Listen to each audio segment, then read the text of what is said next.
all familiar with, and you kind of contrast that with some of the revenue-related metrics that we're all striving to get day after day.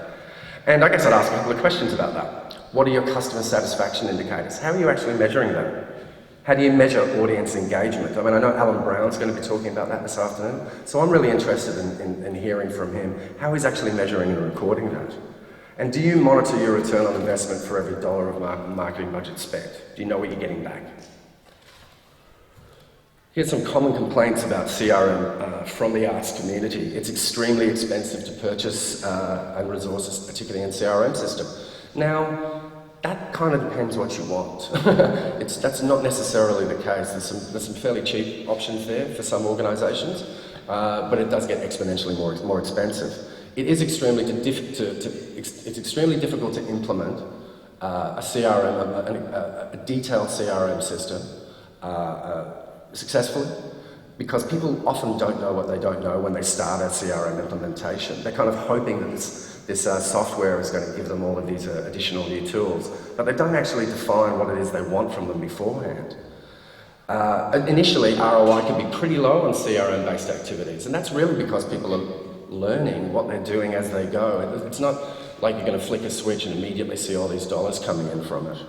Staff turnover is absolutely an issue. I've seen that personally, because what happens is when you bring in some complex software,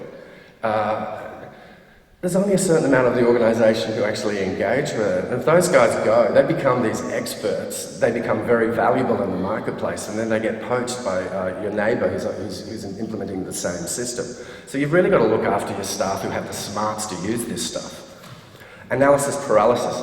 People end up with reams of data, reams of numbers, collecting it for the sake of it. They're not doing anything with it.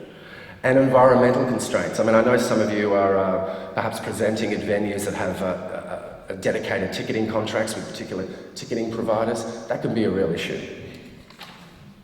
So why does CRM fail?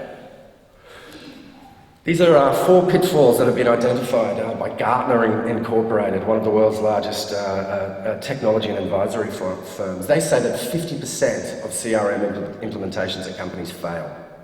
And that's a self-judged statistic. That's companies saying, we did it and it went wrong. A 2005 CRM retail study showed that only about 30% of respondents of 100 retail companies actually considered that they were getting the CRM value from their implementation. So why does that happen? Well, again, people think that buying this kind of box of tricks is suddenly going to be the answer to their prayers, and they haven't defined any kind of customer-focused strategy beforehand. It's an enabler, I'll keep saying that. A customer strategy is needed before you implement so that you hit the ground running. Rolling out CRM